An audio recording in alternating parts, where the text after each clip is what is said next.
those older people. So we're living in a world where a lot of people might be overreacting because they're trying to protect us because they thought at a 3% mortality rate or 4%, that would be a pandemic.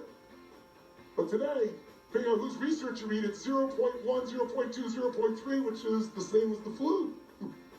Fact, there has never been a vaccine created successfully for a coronavirus. Fact, it takes between 5 to 10 years to create a successful vaccine. Fact, this new COVID vaccine is based on new technology that has not been approved for human use. Fact, your government has made it so that pharmaceuticals cannot be held accountable if anybody is hurt or dies. Fact, there is a 99.9% chance of surviving corona. I did not hear that on my television or on the Times, and Google says that you're a right-wing conspiracy theorist. Wow, that's an impressive counter-argument. Did my facts hurt your feelings? Meanwhile, thousands of U.S. service members are refusing to get the COVID-19 vaccine. In fact, only 33% of some Army units are agreeing to the vaccine, which is lower than the rate for the general population, which, according to a survey, is at about 50%. Military leaders are now trying to find a way to convince military men and women to get the shot. One idea, according to a commander, is to send them on deployment, saying those who are on the verge of getting deployed have a higher tendency of getting the shot.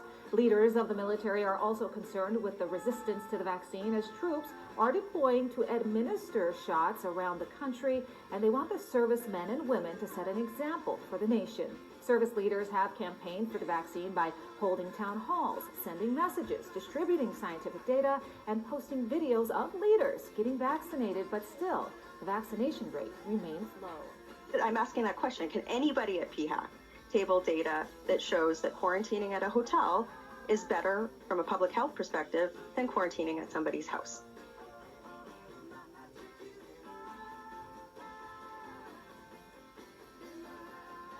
So, Mr. Chair, thank you for the question. What we can bring forward is certainly happy to take that question back to the department and look for. Can you table that with committee through you, Chair? Just for clarity, Mr. Chair, and just to bring forward the rationale in support of this. Could you table with committee the data on adherence to quarantine for the last year? Does that data exist? Mr. Chair, we'd be happy to take that question back to the department and bring forward information with respect to adherence to quarantine measures that's available. Thank you. Was that data used in informing the decision to make people quarantine at a quarantine hotel, which I note in the main estimates is going to cost $250 million? So what data was used to inform that decision? $250 million. What data was used?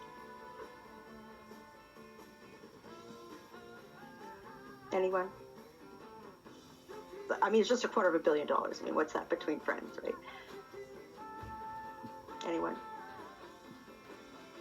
Any data? No? Thank you, Ms. Rample-Garner. President Maduro last night went on